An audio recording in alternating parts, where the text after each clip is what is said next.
कैसे हैं आप सभी लोग? कैसा चल रहा है आप लोगों का क्वारंटाइन? मेरा नाम नितिन यादव और मैं चलाता हूं ALM एकेडमी, जिसका फुल फॉर्म है ऑल्टरनेटिव लर्निंग मेथड्स, जहां पर हम लोग उन्हीं टॉपिक्स को जो आपकी किताबों में दिए जाते हैं कोशिश करते हैं उनको कुछ डिफरेंट तरीके से पढ़ाने की और आपके दिमाग में बैठाने की, समझाने की।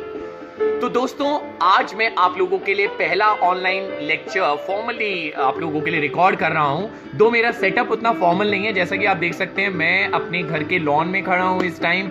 मैं आउटडोर वीडियो शूट कर रहा हूं, मैं घर से बाहर ज्यादा नहीं गया हूं, मैंने लक्ष्मण रेखा नहीं लांगी है। मैं मानता हूं इस बात को कि ये सिचुएशन थोड़ी गंभीर है और घर पे रहना जरूरी है।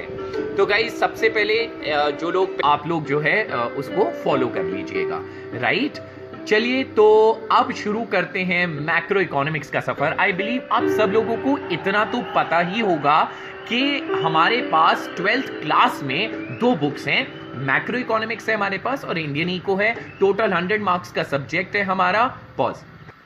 तो हमारी टोटल बुक हो गई 100 मार्क्स की। जैसा कि मैंने बोला 20 मार्क्स का आपका प्रैक्टिकल रहेगा और 80 मार्क्स में 40 मार्क्स की मैक्रो होगी और 40 मार्क्स की आपकी इंडियन इको होगी। मैं अपने क्लासेस जो ऑनलाइन क्लासेस हैं ये मैक्रो से शुरू करना चाहूंगा। तो आइए पहला टॉपिक शुरू करेंगे। हम लोग आज नेशनल इनकम करने जा रहे हैं। Before that, do you guys know that there are broadly 5 units in macro economics. पहली यूनिट का नाम है नेशनल इनकम, सेकेंड यूनिट का नाम है determination of income and employment, third unit का नाम है money and banking, fourth unit हो गई आपकी गवर्नमेंट बजट और फिफ्थ यूनिट हो गई आपकी बैलेंस ऑफ पेमेंट्स। अलग अलग बुक्स में इनको बाइफिकेट ट्राइफिकेट करके अलग अलग चैप्टर्स में भी तोड़ा जाता है, बट अगर आप ब्रॉडली देखें तो how many units are there? 5 units are there, जिसमें कि नेशनल इनकम का मार्केट में बहुत हवा रहता है गाइज। ऐसा कुछ भी नहीं है। आप लोग करिए मेरे साथ ये टॉपिक्स और देखिएगा, बताइएगा मुझे कितना बड़ा हुआ आप लोगों को लगा। बट हाँ दोस्तों, अगर आपकी सेल्फ प्रैक्टिस नहीं है तो हर चीज इस दुनिया में हुआ है, राइट? तो आप लोग को प्रैक्टिस करनी पड़ेगी, मुझसे टच में रहना पड़ेगा। जब भी हम लोग ऑफलाइन क्लासेस शुरू करेंगे आप आइएगा, एंड देन मोर और लेस ये सारे टॉपिक्स में जल्दी से एक बार रिकैप भी करूंगा। आप प्लीज वीडियोस भी देखिए, ऑफलाइन में भी इन टॉपिक्स को करिए और जितना हो सकता है बेनिफिट उठाइए। तो आइए लेकर चलता हूं मैं आप लोगों को आज नेशनल इनकम की ओर। So guys, here we go. हमारा पहला चैप्टर तैयार है, national income and related aggregates. हमारे आज के टॉपिक्स होंगे, क्योंकि इस वीडियो में इंट्रोडक्शन भी था, मैं ज्यादा लंबा इस वीडियो को नहीं बनाना चाहूंगा। मैं ब्रॉडली 3 टॉपिक्स कवर करना चाहूंगा। हमारे आज के टॉपिक्स होंगे, सबसे पहले तो हम बेसिक समझेंगे नेशनल इनकम होती क्या है, उसकी डेफिनेशन समझेंगे। हम समझेंगे फैक्टर इनकम क्या होती है, ट्रांसफर इनकम क्या होती है, और हम लोग समझेंगे फाइनल गुड क्या होते हैं और इंटरमीडिएट गुड क्या होते हैं। गाइज याद रखिएगा, नेशनल इनकम में कई लोग ज्यादातर न्यूमेरिकल्स पे जंप ऑन कर जाते हैं और थ्योरी उनकी क्लियर नहीं होती है, और यही सबसे बड़ी गलती होती है। हम लोगों को अपना थ्योरी का बेस स्ट्रॉन्ग करना पड़ेगा, तभी हम लोग न्यूमेरिकल्स पे जंप करेंगे। और जितने भी टॉपिक्स को आपको समझना है, आप जितना ज्यादा एग्जाम्पल्स लेकर समझोगे वो फायदा रहेगा। और दूसरी बात, एक क्वेश्चन आता है नेशनल इनकम में इंक्लूडेड नॉट इंक्लूडेड का, वो वही बच्चे क्रैक कर सकते हैं जिनके ये बेसिक कॉन्सेप्ट्स क्लियर होंगे। तो आइए शुरू करते हैं। मुझे आप लोगों को समझाना है कि नेशनल इनकम होती क्या है। लेट्स सपोज मुझे एकदम लेमैन लैंग्वेज में समझाना है कि सर नेशनल इनकम क्या होती है, वैसे ही बता दो मेरे खड़े खड़े। तो लेट्स अज्यूम फाइनेंशियल ईयर 2019-2020 में हम लोगों ने हमारे देश में सिर्फ एक मार्कर बनाया। ये एक मार्कर है, रिफिलेबल मार्कर है, सोलो कंपनी का है, नाइस। हम लोगों ने ये मार्कर बनाया। नाउ जो हम लोगों ने ये मार्कर इस देश में इस पर्टिकुलर ईयर में बनाया, यही हमारी नेशनल इनकम है। सर ये मार्कर नेशनल इनकम है? सर आप पागल तो नहीं हो गए? मार्कर और नेशनल इनकम का क्या लेना देना है? यही मैं आप लोगों को समझाना चाहूंगा दोस्तों। हमारे देश के अंदर जितने भी गुड्स एंड सर्विसेज बनते हैं, उनकी जो वैल्यू होती है, जो कीमत होती है, वही हमारी देश की नेशनल इनकम कहलाती है। हाँ, डोमेस्टिक इनकम नेशनल इनकम में फर्क होता है। डोमेस्टिक वो होती है जो हम अपनी टेरिटरी में कमाते हैं, और नेशनल में हम लोग जो पैसा बाहर से कमा कर लाए या हमने बाहरी दुनिया को दिया, उनको भी कंसिडर किया जाता है, which is a topic later on which I will be covering very soon. But फिलहाल के लिए आप लोग इस मार्कर पे आइए वापस। मैं कहता हूं ये मार्कर 20 रुपए का है और हमारे देश में इनकम भी 20 रुपए की पैदा हुई। यही आपको समझना है। आइए डिटेल में समझते हैं इसको। जब ये मार्कर बना होगा दोस्तों, तो इसमें क्या क्या लगा होगा? इसमें लगा होगा लैंड, लेबर, कैपिटल और entrepreneur.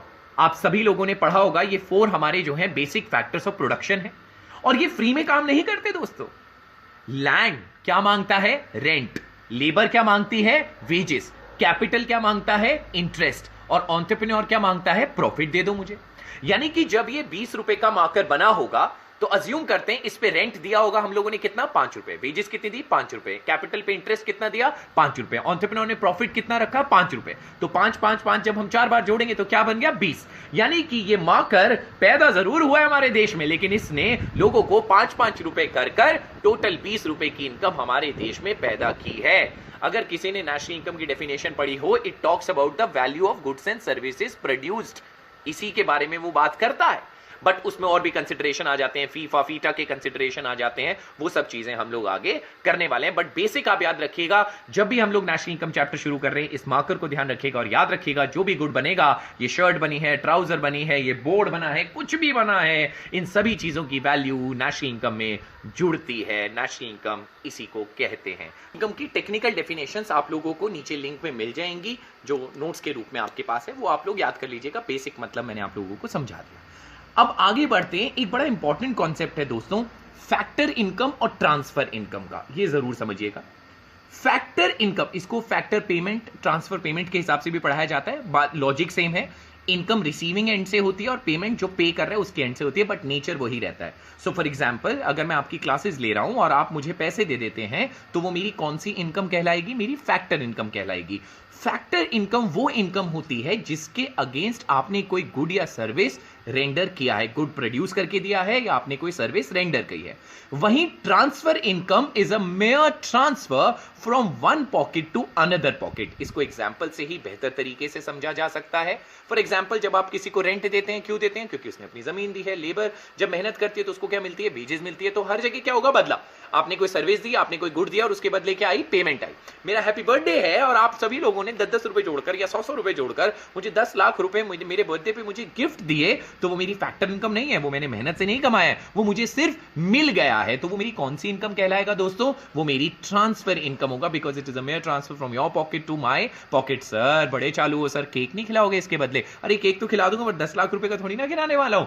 So guys, it would always be qualified as a transfer income.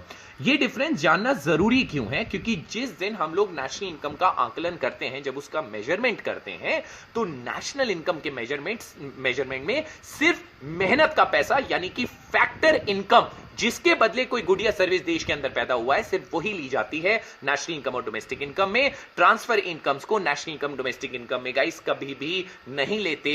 वो सिर्फ एक पॉकेट से दूसरी पॉकेट में गई हैं, उनके बदले कोई गुड या सर्विस पैदा नहीं हुआ है। जो बेसिक डिफरेंस है फैक्टर इनकम ट्रांसफर इनकम में, वो यही है। आपको टी फॉर्मेट में डिफरेंस अगेन नोट्स में मिल जाएगा। So the basic difference is factor income is the income which is generated against goods और services produced in the country, whereas transfer income is an income against which no good और no service is generated. जो आपका factor income होता है वो bilateral है, इस तरीके से चलता है, दो तरफा, मैं तुम्हें क्लासेस दे रहा हूं, तुम मुझे पैसे दे दो, लाइक दैट। और ट्रांसफर इनकम क्या चलती है? मेरा हैप्पी बर्थडे, मुझे पैसे दे दो, मैं बदले में कुछ नहीं दे रहा हूं, राइट गाइस? सो वो यूनिलैटरल होती है। फैक्टर इनकम अर्न्ड होती है और ट्रांसफर इनकम अनअर्न्ड होती है, क्योंकि बस वो मिल जाती है। और जब नेशनल इनकम या डोमेस्टिक इनकम कंप्यूट होगी तो सिर्फ फैक्टर इनकम ली जाती है, ट्रांसफर इनकम नहीं ली जाती है। बाकी एग्जाम्पल्स आप लोगों को मैं बता चुका हूं, बट यस, अब आता है सबसे इंपॉर्टेंट डिस्कशन। सर मैं रिटायरमेंट पेंशन को लेकर बड़ा कंफ्यूज हूं। सर एक ओल्ड एज पेंशन है, एक रिटायरमेंट पेंशन है। गाइस देखिए, ओल्ड एज पेंशन तो वो हर कोई बंदा क्लेम कर रहा है जो ओल्ड है, तो वो तो ट्रांसफर इनकम है प्योरली, उसमें कोई टेंशन नहीं है। रिटायरमेंट पेंशन का ना सीन अलग है। रिटायरमेंट पेंशन आपकी मेहनत की कमाई है। मेरे पिताजी एयरफोर्स में थे, आज वो घर पर हैं, 15 साल नौकरी उन्होंने करी, आज वो घर पर हैं, आज उनको पेंशन मिलती है। मैं पापा के पास गया, मैंने पापा को बोला, पापा बैठ बैठ पैसे आ रहे, पापा मुफ्त के पैसे कमा रहे पापा। पापा ने मारा लाफा। पापा ने कहा, ओए मुफ्त के पैसे नहीं है मेरे, मैं इन पैसों के लिए ऑलरेडी सर्विसेज रेंडर कर चुका हूं। यानी कि मेरे पिताजी के पास जो आज पैसा आ रहा है वो मेहनत का ही पैसा है। बट गाइज यहां पर एक चीज ध्यान रखनी पड़ेगी, वो सर्विसेज उन्होंने उन सालों में दे दी थी, उन ईयर्स में दे दी थी। यानी कि नेशनल इनकम जब कंप्यूट उन ईयर्स की हुई थी तब वो पैसा ऑलरेडी जोड़ा जा चुका है। इसलिए उस पैसे को आज जब मेरे पिताजी को 2020 में वो पैसा मिलेगा तो वो नहीं जुड़ेगा। वो इसलिए नहीं जोड़ा जा रहा क्योंकि उसका कैलकुलेशन एस्टिमेशन ऑलरेडी हो चुका है when my dad was serving. है वो उनका मेहनत का ही पैसा, इस साल वो क्यों नहीं जोड़ा जा रहा? क्योंकि वो ऑलरेडी इंक्लूड हो चुका है। तो रिटायरमेंट पेंशन सर आंसर क्या लिखेंगे? आप लिखेंगे no, retirement pension is not included in domestic income, national income, even though it is a factor income, it is not included because its estimation और calculation has already been done in the previous years. याद रखिएगा दोस्तों, important case है, इसके ऊपर बहुत confusion आती है। आइए तो अब हम लोग चलते हैं अपने अगले टॉपिक की ओर, और वो टॉपिक होगा final good and intermediate good. Guys इसमें भी बड़ा उलझ जाते हैं लोग, तो ध्यान से सुनना, बहुत सारे एग्जांपल्स लेकर समझाऊंगा, ध्यान से सुनिएगा। आप चलो अपने मन में सोचो, मैं कुछ क्वेश्चन थ्रो करता हूं। मारुति का शोरूम है और उसके अंदर स्विफ्ट डिजायर गाड़ी जो है तैयार खड़ी है। क्या बोलते हो, ये फाइनल गुड होगा या इंटरमीडिएट गुड? आप खुद सोचिए, पहले सोचिए सोचिए। हो गया जवाब तैयार हो गया? तो गाइस इस जवाब को अपने पास रखिए, 2 मिनट रुकिए। मेरा एक जूस कॉर्नर है, यादव जूस कॉर्नर, और मैंने उस जूस कॉर्नर के लिए मैंगो शेक बनाने के लिए एक सुजाता मशीन ले ली, तो वो फाइनल गुड है या इंटरमीडिएट गुड है? गाइस मेरा टैक्सी स्टैंड भी है, मैं आपको बताना नहीं चाहता था, मल्टीपल बिजनेस है भाई के, यादव टैक्सी स्टैंड, और हम लोगों ने उस टैक्सी स्टैंड के लिए 10 इनोवा खरीदी है। फाइनल गुड है या इंटरमीडिएट गुड है? सोच लिया? तो गाइस मारुति के शोरूम में खड़ी स्विफ्ट डिजायर फाइनल गुड नहीं है। सर तैयार तो हो गई है, फाइनली इट इज रेडी, ऐसा विचार आता है कई लोगों के मन में। बट गाइस वो डीलर के पास खड़ी है, वो एंड यूजर के पास नहीं पहुंची है। जिस दिन मैं उसको डीलर के यहां से खरीद कर ले आऊंगा और अपने घर के सामने लाकर खड़ी कर दूंगा, तब मैं बोलूंगा वो गाड़ी मेरा कौन सा गुड है, फाइनल गुड है। जब तक कोई गुड किसी डीलर के पास खड़ा है या फिर वो अभी प्रोडक्शन प्रोसेस में है, 2 एंगल्स होते हैं बेटा, या तो वो अभी प्रोडक्शन प्रोसेस में है या वो डीलर के पास है, बन के तैयार हो गया बट वो डीलर के पास है, एंड यूजर के पास नहीं पहुंचा है, तो वो क्या रहेगा, इंटरमीडिएट गुड रहेगा। वही स्विफ्ट डिजायर मेरे घर के बाहर खड़ी है, वो फाइनल गुड है। वही स्विफ्ट डिजायर जब मारुति के शोरूम में खड़ी है, तो वो कौन सा गुड है, वो इंटरमीडिएट गुड है। उसके बाद जो मैंने सुजाता की मशीन ली है, सर इंटरमीडिएट हो गया सर, इंटरमीडिएट सर, क्योंकि सर आप उससे पैसे कमाओगे सर। भैया ऐसा विचार आता है लोगों के दिमाग में, पर यार एक बात बताओ, पैसे कमा रहा हूं मैं, मना नहीं कर रहा, बट वो कौन सा गुड है समझ, वो मेरे यादव जूस कॉर्नर का फाइनल गुड है, क्योंकि मैं जूसर्स नहीं बेचता हूं। अब समझ, इसको 2 एग्जांपल समझते हैं। एक जगह तू सुजाता मशीन ले ले और मैंगोज ले। अब जो मैं मैंगोज लेकर आता हूं और मैंगो शेक बेचता हूं, तो मैंगोज मेरा कौन सा गुड है, इंटरमीडिएट। एक्शन से पढ़ाता हूं मैं क्लास के अंदर। जो गुड इस नेचर का है, जो आया और चला जाएगा, वो इंटरमीडिएट गुड है। लेकिन सुजाता मशीन आई और सुजाता मेरी जिंदगी में रही, तो सुजाता क्या हो गई, फाइनल गुड। सुजाता मशीन की मैं बात कर रहा हूं। उसके बाद चलते हैं यादव टैक्सी स्टैंड के पास।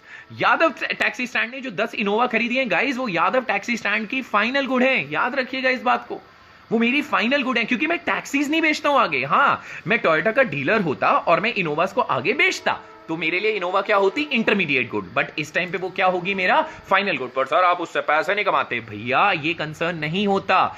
इसीलिए फाइनल गुड का क्लासिफिकेशन 2 रूप में किया जाता है। एक वो फाइनल गुड जो कंजम्पशन पर्पस के लिए बना है, और एक वो फाइनल गुड जो इन्वेस्टमेंट पर्पसेस के लिए यूज हो रहा है। मैं इनोवा अपने घर के लिए यूज करता हूं, वो मेरा फाइनल कंजम्पशन गुड है। लेकिन वही इनोवा जब मैं टैक्सी स्टैंड में यूज करता हूं, तो वो मेरी फाइनल इन्वेस्टमेंट गुड है। बट दोनों ही केसेस में वो फाइनल रहेगा, मिक्सअप मत करना। बट यस, उसी टैक्सी स्टैंड में, उसी इनोवा में जो मैं डीजल डलवाता हूं और ग्राहक को एक जगह से दूसरी जगह छोड़ता हूं, पिक एंड ड्रॉप उठाना और फेंकना करता हूं, तो उस केस में वो जो डीजल यूज हो रहा है प्रोडक्शन प्रोसेस में, डीजल का नेचर कैसा रहेगा, देखो आया गया। इनोवा का नेचर कैसा रहेगा, इनोवा आई और रही, तो इनोवा फाइनल है और डीजल इंटरमीडिएट है। तो फाइनल इंटरमीडिएट के डिफरेंसेस आप अच्छे से समझिएगा गाइस, वरना यहां पर कंफ्यूजन हो सकती है। एक बड़ा पॉपुलर क्वेश्चन आता है, आपके पेपर्स में आएगा, machinery purchased is always a final good. Do you agree? Agree. Okay? तो अब आपको जवाब देना है do you agree or not. तो इस केस में कैसे इसको समझेंगे? Answer is no, it's not mandatory कि वो फाइनल गुड ही होगा। अगर मैं मशीनरी का डीलर हूं, तो जो मैं मशीन लेकर आता हूं उसको मुझे आगे बेचना है, तो वो मशीनरी मेरे लिए क्या होगी, इंटरमीडिएट गुड होगी, क्योंकि मुझे आगे बेचना है, मैं मशीनरी का डीलर हूं। लेकिन अगर मैं उस मशीनरी को अपनी फैक्ट्री के लिए लेकर आता हूं और उसका एंड यूजर मैं ही हूं, फैक्ट्री में चाहे मैं उससे उत्पादन करता हूं, प्रोडक्शन करता हूं, लेकिन मेरी वो मशीनरी मेरे लिए क्या रहेगी, फाइनल। और वो कौन सी होगी, फाइनल इन्वेस्टमेंट गुड होगी। याद रखिएगा गाइस। तो फाइनल और इंटरमीडिएट गुड से रिलेटेड काफी क्वेश्चंस आ जाते हैं, इनको प्लीज क्लियर रखिएगा। मशीन वाला क्वेश्चन मैंने आप लोगों को करा दिया है। इसमें सर्विसेज का भी एग्जांपल आता है, जब आगे इंक्लूडेड नॉट इंक्लूडेड के केसेस देखेंगे तो मैं आप लोगों को बेहतर इस पे गाइड कर पाऊंगा। सो अगर आप लोग टी फॉर्मेट का डिफरेंस चाहते हैं, अगेन वो नीचे लिंक में होगा, नोट्स में होगा, तो आप लोग देख लीजिएगा। कुछ और भी पॉइंट्स आ जाते हैं, जैसे कि final goods are those goods which have cross the production boundary. Production boundary का मतलब बेसिकली है कि वो एंड यूजर के पास चले गए हैं, चाहे वो एंड यूजर कोई कंज्यूमर है, चाहे वो एंड यूजर कोई प्रोड्यूसर है। Intermediate goods are those goods which are there within the production line, यानी कि प्रोडक्शन बाउंड्री। प्रोडक्शन बाउंड्री का मतलब है कि अभी उन पे काम होना बचा है या फिर वो अभी आगे बिकने वाले हैं। एक और बात, जैसे कि एक बड़ा क्लासिक एग्जांपल आ जाता है, जैसे मान लीजिए एक प्रोड्यूसर है और वो कुछ पेन्स वगैरह बनाता है, तो पेन वो जब बनाता है तो वो उसका क्या हो गया, इंटरमीडिएट गुड हो गया, क्योंकि वो बेच रहा है, राइट। बनाया बेचा, बट ईयर एंड हो गया और उसके पास अनसोल्ड स्टॉक रह गया। अब वो तो उसके पास रह गया, तो वो उसका कौन सा अकाउंट होगा, वो उसकी फाइनल इन्वेस्टमेंट उस पर्टिकुलर ईयर की काउंट हो जाएगी। आगे मैं इसको फॉर्मूले से भी प्रूव करने वाला हूं, so keep following all the videos guys. आज की अगर मुझे समरी बनानी है तो एक चीज आप लोगों ने सीख ली है, नेशनल इनकम क्या होती है। National income is nothing but this marker. National income refers to the value of goods and services produced in the country including certain other elements which we will be covering later on. Factor income, transfer income, मेहनत का पैसा, मुफ्त का पैसा, final good, intermediate good, examples वगैरह मैंने आप लोगों को बता दिए हैं। फिर भी अगर आज के लिए कोई डाउट्स हैं आपके, तो आज सैटरडे के दिन मैं रात को 9:30 बजे लाइव आऊंगा इंस्टा पे। आप लोग अपने डाउट्स लेकर आ जाइएगा, क्योंकि याद रखिएगा ऑनलाइन पे एक लिमिटेड हमारे पास स्पेस होता है, लिमिटेड टाइम होता है, तो इतना ही हम लोग कर सकते हैं। बाकी अगर आप लोग जैसे जैसे एडवाइस करेंगे कि सर हाँ थोड़ी लंबी वीडियो भी हम लोग देख सकते हैं सर, इसको थोड़ा स्ट्रेच कर सकते हैं और डिटेल में बता दीजिए, तो I am okay with long videos. बाकी मैं कर ये रहा हूँ कि 15-15 मिनट की या 10 मिनट की कोशिश करेंगे, छोटे छोटे टॉपिक्स की बहुत सारी टॉपिक्स वीडियोस बनाते हैं और आप लोगों तक पहुंचते हैं। फिर भी अपने रिव्यूज, फीडबैक्स मुझे दीजिएगा। एनी इंप्रूवमेंट यू एक्सपेक्ट और any input you want, then I am ready to do that guys, because हम लोग टीम हैं। मैं बॉस नहीं हूं, हम लोग टीम हैं। आप लोग जैसे बोलेंगे मैं काम करता चला जाऊंगा, इंप्रूव करता चला जाऊंगा, लेकिन जो मैं बोल रहा हूं आप लोगों को भी काम करना जरूरी है। Nitin Yadav signing off from today's video and I will see you soon guys. मुझे बताइएगा आपको ये ट्यूटोरियल कैसा लगा। आज का topic national income and related aggregates का स्टार्टिंग हम लोगों ने की है, अब धीरे धीरे इसको बिल्डअप करते हैं और मेरे साथ साथ करते रहिएगा। Bye guys, see you, take care and take care of yourself. Bye bye.